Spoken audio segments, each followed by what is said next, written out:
એક જ દિવસમાં અમિત શાહે અમદાવાદ વાસીઓને આપી કરોડોની ભેટ, 4 કાર્યક્રમમાં એક સાથે હાજર. કેન્દ્રીય ગૃહમંત્રી અમિત શાહ ગુજરાતના પ્રવાસે છે, ત્યારે કરોડોના વિકાસ કાર્યોની ભેટ આપી. વિવિધ 4 કાર્યક્રમમાં હાજરી આપી, લોકાર્પણ, ખાતમુહૂર્ત કર્યું. ગાંધીનગર, અમદાવાદ અને સાબરકાંઠાના કાર્યક્રમમાં હાજરી આપી. કેન્દ્રીય ગૃહમંત્રી અમિત શાહ પ્રથમ ગાંધીનગરમાં ફિલા વિસ્ટા 2024નું ઉદ્ઘાટન કર્યું. મહાત્મા મંદિરમાં દાંડી કુટીરમાં ફિલા વિસ્ટા 2024નું આયોજન કરાયું. આ 2 દિવસના પ્રદર્શનમાં વિશિષ્ટ અને દુર્લભ સ્ટેમ્પ્સનો રસપ્રદ જગત જોવા મળશે. જે બાદ કેન્દ્રીય ગૃહમંત્રી અમિત શાહે રક્ષા શક્તિ યુનિવર્સિટી ખાતે સંમેલનમાં હાજરી આપી, જ્યાં 50મું અખિલ ભારતીય પોલીસ વિજ્ઞાન સંમેલનની શરૂઆત કરાવી. ત્યારબાદ સાબરકાંઠાના હિંમતનગરમાં સાબર ડેરીના અત્યાધુનિક કેટલફીડ પ્લાન્ટનું કેન્દ્રીય ગૃહમંત્રી અમિત શાહે ઉદ્ઘાટન કર્યું. કેટલફીડ પ્લાન્ટના ₹210 કરોડના ખર્ચે બનાવ્યો છે, જેમાં પશુ આહાર તૈયાર કરાશે, જેથી અરવલ્લી અને સાબરકાંઠાના પશુપાલન ક્ષેત્રે જોડાયેલી મહિલાઓને સાબર ડેરી સાબરદાણ પૂરું પાડશે. ગૃહમંત્રી અમિત શાહે કહ્યું, પશુઓને પોષણયુક્ત આહાર પૂરો પાડશે સાબર ડેરી, તેનો મને વિશ્વાસ છે. જે બાદ ગૃહમંત્રી અમિત શાહ સાણંદ પહોંચ્યા. અહીં સાણંદના શેલામાં તળાવનું લોકાર્પણ કર્યું. પદ્મભૂષણ રજનીકાંત શ્રોફના નામથી તળાવનું નિર્માણ કરાયું. 21 કરોડના ખર્ચે તળાવ અને ઉદ્યાનનું નિર્માણ કરાયું. 53,000 સ્ક્વેર મીટરમાં તળાવનો વિકાસ કરાયો. 8,000 સ્ક્વેર મીટરમાં આર્ટિફિશિયલ લેક છે. ગુજરાતના પ્રવાસે છે કેન્દ્રીય ગૃહમંત્રી અમિત શાહ, ત્યારે અમદાવાદના શેલા વિસ્તારમાં તળાવના લોકાર્પણ પ્રસંગે પહોંચ્યા હતા. કાર્યક્રમ દરમિયાન સ્થાનિક લોકો સાથે વાત કરી હતી. શેલામાં રહેતા લોકોએ ગટર સહિત પ્રાથમિક સુવિધાને લઈને અમિત શાહને રજૂઆત કરી હતી. ત્યારે શેલા વિસ્તારમાં ગટરની અસુવિધાને લઈને કેન્દ્રીય ગૃહમંત્રી અમિત શાહે સ્થાનિકોને ખાતરી આપી અને થોડા મહિનામાં તમામ સમસ્યા હલ થઈ જવાની ખાતરી આપી હતી. થોડી શરૂઆતમાં પડે, પણ એની ગટરની અને પીવાના પાણીની બધી જ વ્યવસ્થા થઈ ગઈ. 1 વર્ષ થશે, આપણે વસ્ત્રાપુર જેવું થઈ જશે. તો બધાને ખબર જ છે કે થોડોક ટાઈમમાં બધું ફાઇનલ થઈ જાય. લગભગ મોટી સ્કીમ છે ને, 1500 કરોડ રૂપિયાની ગટર છે, એને નાખવામાં થોડી વાર લાગશે. રાજકોટ નાગરિક સહકારી બેંકમાં ભાણેજ સામે મામાએ માર્યું મેદાન. ભાજપ સમર્થન સહકાર પેનલની એકતરફી જીત. 28 વર્ષ બાદ યોજાયેલી રાજકોટ નાગરિક સહકારી બેંકની ચૂંટણીમાં ભાણેજ પર મામા ભારે પડ્યા. મામા જૂથનો વિજય થયો, ભાણેજ જૂથનો કારમો પરાજય થયો. રાજકોટ નાગરિક બેંકની ગત રવિવારે યોજાયેલી ચૂંટણીના પરિણામો આવી જતા સત્તાધારી સહકાર પેનલનો જંગી લીડથી વિજય થયો છે. 21 ડિરેક્ટરોની પ્રતિષ્ઠાભરી ચૂંટણીમાં સહકાર પેનલને 6 બેઠકો બિનહરીફ મળ્યા બાદ બાકીની 15 બેઠકો માટે ગત રવિવારે મતદાન યોજાયું, જેમાં સરેરાશ 96.39% મતદાન નોંધાયું. રૈયા સર્કલ પાસે આવેલ નાગરિક બેંક ખાતે પણ મતગણતરી હાથ ધરાઈ, જેમાં મહિલા અનામત બેઠકો ઉપર સહકાર પેનલના બંને મહિલા ઉમેદવારો જ્યોતિબેન ભટ્ટ અને કીર્તિબેન જાદવનો ભવ્ય વિજય થયો. સહકાર પેનલના જ્યોતિબેન ભટ્ટને 320માંથી 290 અને કીર્તિદાબેન જાદવને 286 મત મળ્યા, જ્યારે સંસ્કાર પેનલના દીનાબેન બોઘાણીને માત્ર 38 મત મળતા તેમનો કારમો પરાજય થયો. આ ઉપરાંત અન્ય 13 બેઠકોની મતગણતરીમાં પણ સહકાર પેનલના ઉમેદવારોનો જ્વલંત વિજય થયો અને તમામ 15 બેઠકો ઉપર સહકાર પેનલનો ભવ્ય વિજય થયો, જ્યારે સંસ્કાર પેનલનું ખાતું પણ ખુલ્યું ન હતું. સહકાર પેનલના ઉમેદવારોને રાજકોટ શહેરના 189 મતમાંથી સરેરાશ 150 મત મળ્યા, ત્યારે સંસ્કાર પેનલના એક પણ ઉમેદવારને પૂરા 40 મત પણ મળ્યા નથી. કલ્પક મણિયાર જૂથ ખાસ કંઈ ઉખાડી શક્યું નથી અને મતદારે આ જૂથને જાકારો આપ્યો. તો પરિણામ બાદ જીતેલા ઉમેદવારો એકબીજાનું મોઢું મીઠું કરાવ્યું હતું. તો વિજેતા ઉમેદવાર દેવાંગ માકડે કહ્યું કે રાષ્ટ્રીય સ્વયંસેવક સંઘની વિચારધારાની આ જીત છે. ગુજરાતમાં કાતિલ ઠંડીનો રાઉન્ડ શરૂ, 4 દિવસ કડકડતી ઠંડી પડશે. ગુજરાતમાં જેની આતુરતાપૂર્વક રાહ જોવાઈ રહી હતી તે સમય આવી ગયો છે. ગુજરાતીઓ ધ્રુજવા લાગ્યા છે. લાંબી રાહ જોડાવ્યા બાદ ગુજરાતમાં કાતિલ ઠંડીનો રાઉન્ડ શરૂ થઈ ગયો છે. આખું ગુજરાત ઠંડીની ઝપેટમાં આવી ગયું છે. ગુજરાતના મોટાભાગના શહેરો ટાઢાબોળ થઈ ગયા છે. સવાર સાંજ ગાઢ ધુમ્મસ છવાવા લાગ્યું છે. રાજ્યમાં ઠંડીનો ચમકારો વધતા લોકો ગરમ કપડાં પહેરવા જોવા મળી રહ્યા છે. હજુ 4 દિવસ સુધી કડકડતી ઠંડી પડશે. હવામાન વિભાગે આગાહી કરી છે કે સરેરાશ તાપમાનમાં 2 થી 3 ડિગ્રીનો ઘટાડો નોંધાયો છે. હજુ 3 થી 4 દિવસ સુધી તાપમાન યથાવત રહેશે. ઉત્તર ભારતના પહાડી વિસ્તારોમાં થઈ રહેલી હિમવર્ષાની અસર ગુજરાત પર પડી રહી છે, જેના કારણે આગળના દિવસોમાં રાજ્યમાં પણ ઠંડો પવન ફૂંકાવા લાગશે અને આગામી દિવસોમાં કડકડતી ઠંડી પડશે. 9 શહેરોમાં લઘુત્તમ તાપમાન 20 ડિગ્રીથી ઓછું નોંધાયું છે. આ સિવાય નલિયામાં સૌથી ઓછું 15.8 ડિગ્રી તાપમાન નોંધાયું. ડિસેમ્બરમાં હાડ થીજોતી ઠંડી પડશે. તો અંબાલાલ પટેલે આગાહી કરી છે કે 23, 24, 25 નવેમ્બર મજબૂત પશ્ચિમી વિક્ષેપ આવવાની શક્યતા છે. પશ્ચિમી વિક્ષેપના કારણે ન્યૂનતમ મહત્તમ તાપમાન ઘટવાની શક્યતા છે, એટલે કે ઠંડીની સાથે માવઠું થવાની પણ મોટી આગાહી કરી છે. નવેમ્બર ડિસેમ્બરમાં માવઠું થઈ શકે છે. સાથે બંગાળના ઉપસાગરમાં ચક્રવાત સર્જાવાને કારણે માર્ચ એપ્રિલમાં પણ માવઠાની શક્યતા છે. ડુંગળીના ઘટશે ભાવ, ગોંડલ યાર્ડ 1.5 લાખ ડુંગળીની આવકથી છલકાયું. બેકાબુ બનેલા ડુંગળીના ભાવ હવે આવી શકે છે કાબૂમાં. મોંઘી દાટ બનેલી કસ્તુરીના ભાવ હવે ઘટશે, કેમ કે ગોંડલ માર્કેટયાર્ડમાં ડુંગળીની અધધ આવક નોંધાઈ છે, જેના કારણે યાર્ડની બહાર બંને બાજુ જણસી ભરેલા વાહનોની લાંબી કતાર લાગી ગઈ. મંગળવારે ડુંગળીના 1,20,000 કટ્ટાની આવક થઈ. ગોંડલ માર્કેટયાર્ડમાં હરાજીની પ્રક્રિયામાં ડુંગળીને એક મણના 200 થી 900 રૂપિયા સુધીનો ભાવ બોલાયો. ખેડૂતોને ડુંગળી પાકના સારા ભાવ પણ મળી રહ્યા છે. સારા ભાવ મળતા મોટી સંખ્યામાં ખેડૂતો ડુંગળી વેચવા આવતા યાર્ડ બહાર 10 કિલોમીટરની લાંબી લાઈનો લાગી. સૌરાષ્ટ્રમાંથી રાજકોટ, પોરબંદર, ભાવનગર, અમરેલી, જૂનાગઢ, મોરબી સહિતના જિલ્લાઓમાંથી ખેડૂતો પોતાનો પાક લઈને આવી રહ્યા છે. ત્યારે મગફળીની 80,000 ગુણીની આવક નોંધાઈ. મગફળીના 800 થી 1200 રૂપિયા સુધીના ભાવ બોલાયા. યાર્ડમાં જણસીઓની બમ્પર આવકને કારણે પગ મૂકવાની પણ જગ્યા નથી. યાર્ડ છલોછલ ભરાતા યાર્ડના સત્તાધીશોએ મગફળી અને ડુંગળીની આવક બંધ કરી છે. મોટા પ્રમાણમાં ડુંગળીની આવક થતાં હાલ ડુંગળીની આવક બંધ કરવામાં આવી છે. જ્યાં સુધી યાર્ડના સત્તાધીશો દ્વારા નવી જાહેરાત કરવામાં ન આવે ત્યાં સુધી બંને જણસીની આવક બંધ કરવામાં આવી છે. કાજુ બદામ કરતા પણ ઘઉંનું બિયારણ મોંઘું થતા અરવલ્લીના ખેડૂતો સંકટમાં. રવિ સિઝનની શરૂઆત થતાં અરવલ્લી જિલ્લાના ખેડૂતો મોટા પ્રમાણમાં ઘઉંની વાવણીમાં જોતરાયા છે. દર સિઝનમાં અરવલ્લી જિલ્લામાં રવિ સિઝનમાં સૌથી વધુ 1 લાખ કરતાં વધુ હેક્ટર જમીનમાં ઘઉંનું વાવેતર કરવામાં આવે છે. ત્યારે ચાલુ વર્ષે કાજુ બદામ કરતાં પણ ઘઉંના બિયારણનો ભાવ વધતા ખેડૂતોની હાલત કફોડી થઈ ગઈ છે. ઘઉંના બિયારણનો ભાવ 20 કિલોના 400 રૂપિયા જેટલો વધ્યો છે, જેથી ઘઉંની ખેતી કરવી ખેડૂતોને મોંઘી લાગી રહી છે. ગયા વર્ષની સરખામણીમાં લોકવાન ઘઉંના બિયારણનો ભાવ 1600 હતો, તે વધીને 2000 રૂપિયા પ્રતિ 20 કિલો થયો છે. આ જ રીતે ઘઉંની અલગ અલગ જાતના બિયારણોના ભાવ વધ્યા છે, જેને પગલે ખેડૂતોની ખેતી ખૂબ જ મોંઘી બની છે, જેથી ખેડૂતો પરેશાન છે. બીજી બાજુ ચોમાસા સિઝનમાં ખેડૂતોના ખેતરોમાં પાણી ભરાયા હતા, જેના કારણે જિલ્લાના અનેક ખેડૂતોને લાખો રૂપિયાનું નુકસાન થયું, જેનો સર્વે પણ થયો નથી અને તેનું વળતર પણ મળ્યું નથી. તેવા સંજોગોમાં રવિ સિઝનમાં ખેડૂતોએ ઘઉં પાકની વાવણી કરવા માટે તૈયારી શરૂ કરી છે. ત્યારે ઘઉંના બિયારણનો ભાવ વધતા ખેડૂતોની હાલત કફોડી બની છે. સરકાર દ્વારા વધતા ભાવોને ધ્યાને રાખી ટેકાનો ભાવ જાહેર કરાય તેવી ખેડૂતો માંગ કરી રહ્યા છે. જો સસ્તા ભાવે ઘઉંના બિયારણ નહીં મળે તો લોકોને સિઝનમાં ઘઉંના વધુ ભાવ ચૂકવવા પડશે. ગૃહિણીઓને લીલા લહેર, ઠંડીનો પારો ગગડતા શાકભાજીના ભાવ કડડભૂસ હજુ વધુ સસ્તા થશે. મોંઘવારીના માર વચ્ચે ગૃહિણીઓને રાહત મળે તેવા સમાચાર આવ્યા છે. શિયાળો જામતા જ ગૃહિણીઓને લીલા લહેર છે. ઠંડીનો પારો ગગડતા શાકભાજીના ભાવ પણ કડડભૂસ થઈ ગયા છે. અમદાવાદ સહિત રાજ્યભરમાં શાકભાજીના ભાવમાં આંશિક ઘટાડો થયો. હાલ 1 કિલો શાકભાજીના ભાવ 20 થી 30 રૂપિયાનો ઘટાડો જોવા મળ્યો. હવે માર્કેટમાં લીલા શાકભાજીની આવક વધી છે. બહારના રાજ્યોમાંથી શક્કરિયા, સુરણ, રતાળુ, રીંગણ, વટાણાની આવકમાં વધારો થયો છે. અમદાવાદના એપીએમસી માર્કેટમાં શાકભાજીના રોજના 475 જેટલા વાહનો આવે છે. પહેલા જે આવક 50 થી 60,000 ક્વિન્ટલ હતી તે 91,980 ક્વિન્ટલ પહોંચી ગઈ છે. ખેતીવાડી બજાર ઉત્પન્ન સમિતિના મતે હાલ જોઈએ એટલા ભાવ ઓછા નથી થયા, પણ આગામી 15 દિવસમાં ભાવમાં મોટો ઘટાડો જોવા મળશે. શાકભાજીના ભાવ પર નજર કરીએ તો એપીએમસીમાં રીંગણ 120 રૂપિયા પ્રતિ કિલોએ વેચાતા, જે 50% ઘટીને હવે 60 રૂપિયા કિલો વેચાઈ રહ્યા છે. ગુવારના ભાવ 160 થી ઘટીને 100 રૂપિયા, કોબીજ 100 રૂપિયા કિલોએ ઘટીને 80 રૂપિયા, ટમાટર 60 રૂપિયા, જ્યારે ફ્લાવરના 120 રૂપિયા ભાવ થઈ ગયા છે. વટાણા, રવૈયા, પાપડી, ટિંડોરાના ભાવમાં પણ ઘટાડો જોવા મળી રહ્યો છે. ધીમે ધીમે શાકભાજીની આવક વધતા અનુમાન છે કે આગામી 15 દિવસમાં શાકભાજીના ભાવમાં 50% ઘટાડો આવી જશે. ખારાગોડાના મીઠા ઉદ્યોગમાં મંદીનો માહોલ, અગરિયાઓ મુશ્કેલીમાં. મીઠાના ઉદ્યોગ પર છવાયા છે મંદીના વાદળ. સુરેન્દ્રનગર જિલ્લામાં આવેલા કચ્છના નાના રણમાં મીઠાનું મબલખ ઉત્પાદન થયું છે, પરંતુ અગરિયા કે વેપારીઓ બંનેમાંથી કોઈને પૂરતા ભાવ ન મળતા મીઠા ઉદ્યોગ મંદીના વમણમાં ફસાયો છે. ધાંગધ્રા, કુડા, ખારાગોડાના રણમાં મોટા પ્રમાણમાં મીઠાનું ઉત્પાદન થાય છે. ચાલુ વર્ષે અંદાજે 20 લાખ મેટ્રિક ટન કરતાં વધુ ઉત્પાદન થાય તેવી શક્યતા છે. જોકે બજારમાં માંગ ઘટતા વેપારીઓ મુશ્કેલીમાં મુકાયા છે. ગત વર્ષે 1 મેટ્રિક ટન મીઠાનો ભાવ 550 થી 700 રૂપિયા સુધીનો હતો. જોકે આ વર્ષે ભાવમાં 200 રૂપિયાનો ઘટાડો થતા અગરિયાઓ માથે આપ ફાટ્યું છે. આ વર્ષે મીઠાના ભાવ 400 થી 450 રૂપિયા જ મળી રહ્યા છે. વૈશ્વિક બજારમાં ઓછી માંગ, રણમાં અગરિયાને પ્રવેશબંધી ભાવમાં ઘટાડા પાછળ જવાબદાર હોવાનું કહેવું છે. પોષણક્ષમ ભાવ ન મળતા અગરિયાઓના પરિવારનું ગુજરાન ચલાવવું પણ મુશ્કેલ બની ગયું છે. ત્યારે સરકાર આ મામલે નક્કર પગલાં લઈ મીઠાના યોગ્ય ભાવ મળે તેવી કાર્યવાહી કરે તેવી માંગ ઉઠી છે. મહત્વનું છે કે સુરેન્દ્રનગર જિલ્લામાં આવેલા કચ્છના નાના રણમાં અંદાજે 15,000થી વધુ પરિવારો કાળી મજૂરી કરી સફેદ મીઠાનું ઉત્પાદન કરે છે.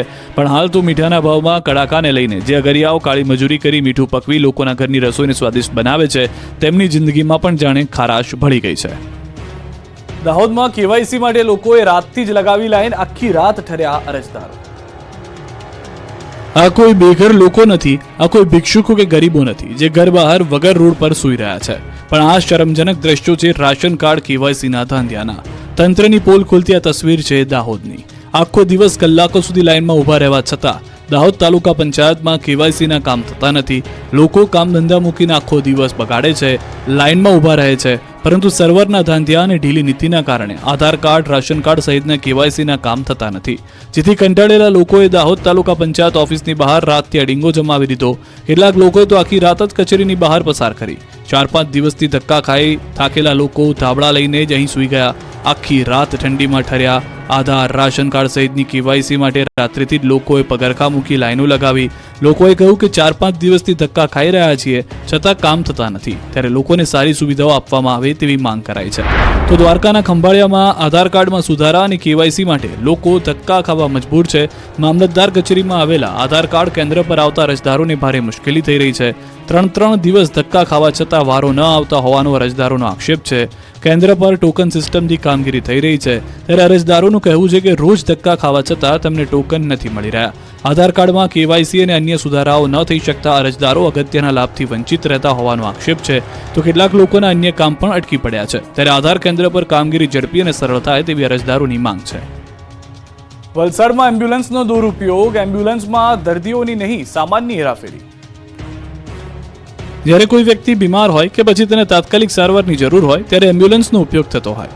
એમ્બ્યુલન્સમાં દર્દીઓની હેરાફેરી થતી હોય, પરંતુ વલસાડ જિલ્લામાં એમ્બ્યુલન્સનો ઉપયોગ કંઈક અલગ જ રીતે થઈ રહ્યો છે. અહીં એમ્બ્યુલન્સનો ઉપયોગ દર્દીઓને લાવવા લઈ જવા નહીં, પરંતુ લાઇટ અને થાંભલા રિપેર કરવા અને અન્ય પરચુરણ કામ માટે થઈ રહ્યો છે. હાઈવે પર લાઇટ બગડી જતા એજન્સી દ્વારા લાઇટ રિપેર કરવા માટેનો સામાન એમ્બ્યુલન્સમાં લાવવો પડ્યો હતો. આ ઘટનાનો વિડીયો એક જાગૃત નાગરિક દ્વારા ઉતારવામાં આવ્યો હતો.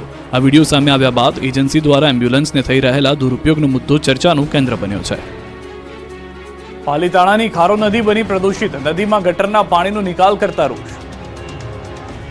પવિત્ર નગરી પાલીતાણા અસ્વચ્છ પાણીના કારણે દૂષિત થઈ છે. પાલિકાના શાસકોની અણાવડતના કારણે એક સમયે બિલકુલ સ્વચ્છ ખારો નદી નગરપાલિકાના પાપે દૂષિત પાણીથી ખદબદી રહી છે.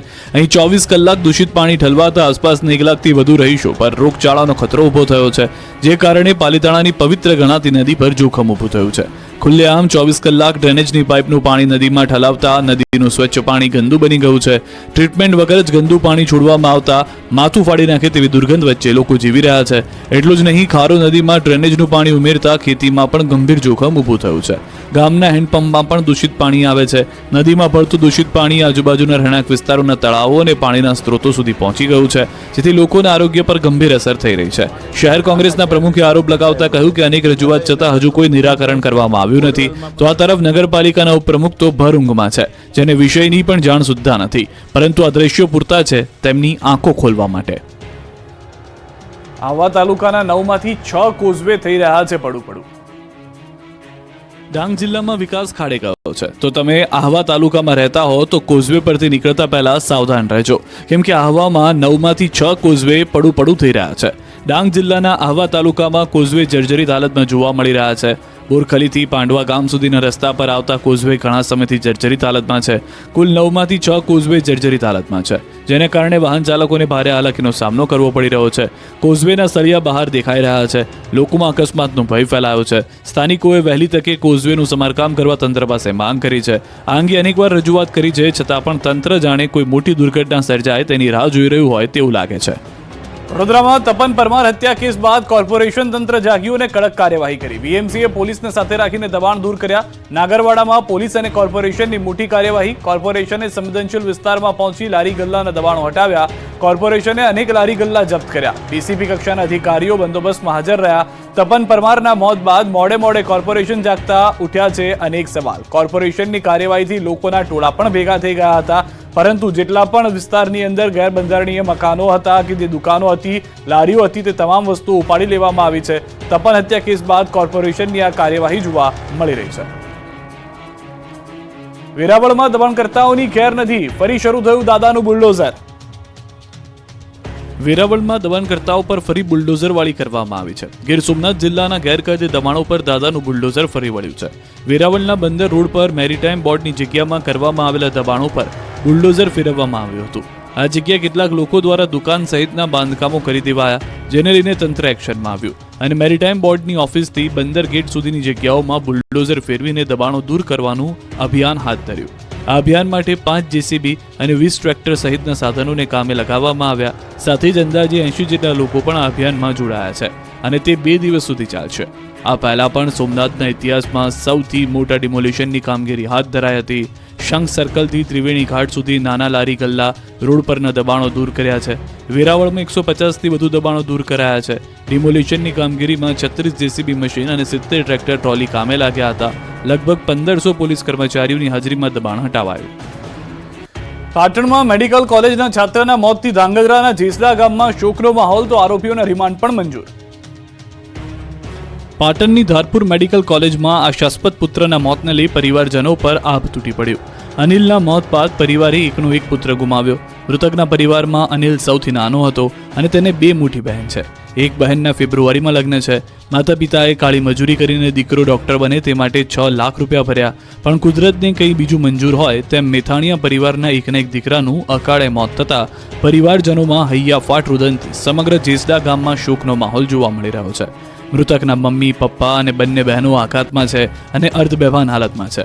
કોણ કોને સથિયારો આપે તેવો માહોલ છે. સ્વજનો પણ દુઃખની ઘડીમાં સથિયારો દેવા આવી રહ્યા છે. પરિવાર વર્ષે રૂપિયા 12 લાખ લેખે એક સેમેસ્ટરની 6 લાખ રૂપિયાની ફી પણ ભરી ચૂક્યો હતો, પરંતુ સિનિયરના રેગિંગે એક જ મહિનામાં જેસડા ગામને શોકાતુર કરી દીધું. અનિલના પિતા ખેતમજૂરી સાથે જોડાયેલા છે. મૃતકના ભાઈએ જણાવ્યું કે 2 ગામ વચ્ચે અનિલ પ્રથમ યુવાન હતો જે MBBSના એડમિશન લઈ ડોક્ટર બનવા જઈ રહ્યો હતો. ધારપુરની મેડિકલ કોલેજમાં 1 મહિના પહેલા જ MBBSમાં પ્રવેશ મેળવ્યો હતો. મૃતકના ભાઈએ માંગ કરી કે રેગિંગ કરનાર 15 વિદ્યાર્થીઓના એડમિશન રદ કરવામાં આવે. જેનું માઇન્ડ ક્રિમિનલ હોય તે આગળ જઈને પણ ક્રાઇમ કરશે. આજે રેગિંગ કર્યું, ભવિષ્યમાં મોટો ક્રિમિનલ બનશે. યુવાનના મોત મામલે જવાબદારો સામે કડક કાર્યવાહી કરવાની પણ પરિવારજનોએ માંગ કરી છે. રાજકોટ મહાનગરપાલિકાની સામાન્ય સભા તોફાની બની. વિપક્ષે મચાવ્યો હોબાળો, પોલીસે કરી ટીંગાટોળી. રાજકોટ મહાનગરપાલિકાના સ્થાપના દિવસે આજે જનરલ બોર્ડ મળ્યું હતું, જેમાં શાસક તેમજ વિપક્ષના કોર્પોરેટરોને સઘન ચેકિંગ કર્યા બાદ પ્રવેશ આપવામાં આવ્યો.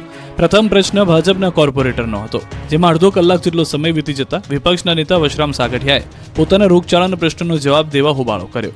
જે દરમિયાન શાસક પક્ષના કોર્પોરેટરો દ્વારા તેમને રોકવાનો પ્રયાસ કરવામાં આવતા શાબ્દિક યુદ્ધ જોવા મળ્યું. વિપક્ષ નેતા વશરામ સાગઠિયાએ રોગચાળાનો અને ડેન્ગ્યુના કારણે થતા મોતનો પ્રશ્ન ઉઠાવ્યો, જેને લઈ સભા તોફાની બની ગઈ હતી. પોલીસ અને નેતાઓ વચ્ચે ચકમક થઈ ગઈ હતી. પોલીસે ટીંગાટોળી કરી હતી. વશરામ સાગઠિયાને બહાર કાઢી મૂકવામાં આવ્યા હતા. વિપક્ષ નેતા સાગઠિયાએ કહ્યું હતું કે આતંકવાદી હોય તેમ ચેકિંગ કર્યું અને મારો પ્રશ્ન સાંભળ્યા પહેલા મને માર્શલ મારફત બહાર કાઢી મૂકાય. તો સ્ટેન્ડિંગ ચેરમેન બોલ્યા કે સાગઠિયા મીડિયા સમક્ષ ફોટા પડાવવામાં આવે છે. મનપા કમિશનર ગેરહાજર હોવાથી ડેપ્યુટી કમિશનર સ્વપ્નિલ ખરે દ્વારા આ બોર્ડમાં જવાબ અપાયા હતા. આમ પ્રજાના પ્રશ્નોની ચર્ચાને બદલે આજે પણ જનરલ બોર્ડ દરમિયાન માત્ર હોબાળો જ જોવા મળ્યો હતો. સુરતમાં પડતર મુદ્દાને લઈને ઘમાસાણ, સુધરાઈ સ્ટાફ મંડળે થાળી વેલણ વગાડી કર્યો વિરોધ.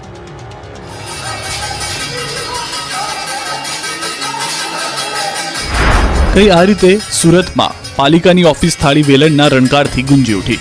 સુરત પાલિકાના કર્મચારીઓ પડતર પ્રશ્નોની રજૂઆત કરવા માટે પહોંચ્યા. સુરત સુધરાઈ કામદાર સ્ટાફ યુનિયન દ્વારા મહાનગરપાલિકા કચેરીના કમ્પાઉન્ડમાં મોટી સંખ્યામાં કર્મચારીઓ ભેગા થઈ થાળી વગાડી મનપા ગજવી હતી. પોતાની વાત અધિકારીઓના બહેરા કાન સુધી પહોંચાડવાનો પ્રયાસ કર્યો. અધિકારીની કેબિન બહાર પણ થાળીઓ વગાડી સૂત્રોચ્ચાર કરીને રજૂઆત કરી. તમામ પ્રશ્નોનું નિરાકરણ તાકીદે આવે એવી ભારપૂર્વક રજૂઆત કરવામાં આવી. સુધરાઈ સ્ટાફ મંડળની માંગ છે કે સુરત મહાનગરપાલિકાના વહીવટી કેડરમાં વર્ગ 1, 2, 3માં ફરજ બજાવતા ક્લાર્કને તાકીદે બઢતી આપવામાં આવે તેમજ ₹4200નો ગ્રેડ આપવામાં આવે. આરોગ્ય ખાતામાં ચીફ સેનિટરી ઇન્સ્પેક્ટર તથા સેનિટરી ઇન્સ્પેક્ટરના પ્રમોશન તાકીદે આપવામાં આવે. જે કર્મચારીઓને સસ્પેન્શન હેઠળ મૂકવામાં આવેલા છે તેઓને તાકીદ ફરજ પર લેવા. કર્મચારીઓની માંગ નહીં સ્વીકારે ત્યાં સુધી વિરોધ માટેના વિવિધ કાર્યક્રમો કરવાની ચીમકી આપી છે. દિવાળી પણ જતી રહી છતાં રોડ ખખડતા જ રહેતા કોંગ્રેસે વિરોધ કર્યો. ચોમાસું પૂર્ણ થયાને ઘણો સમય વીતી ગયો હોવા છતાં રાજ્યના કેટલાય વિસ્તારોમાં રસ્તાના હાલ બેહાલ છે. કેટલાક વિસ્તારોમાં કોંગ્રેસે બિસ્માર રોડને લઈને વિરોધનો વંટોળ ઉભો કર્યો. મહેસાણાના બેચરાજીમાં બિસ્માર રોડ રસ્તાઓને લઈને કોંગ્રેસનું વિરોધ પ્રદર્શન. આ તરફ અમરેલીમાં કોંગ્રેસે બિસ્માર રોડને લઈને વિવિધ બેનર્સ સાથે વિરોધ કર્યો. ભાવનગરમાં રસ્તાની ધીમી કામગીરીને લઈને લોકોની મુશ્કેલીમાં વધારો થયો. મહેસાણાના બેચરાજીમાં રોડ રસ્તા બિસ્માર મામલે કોંગ્રેસે હલ્લાબોલ કરી વિરોધ પ્રદર્શન કર્યું.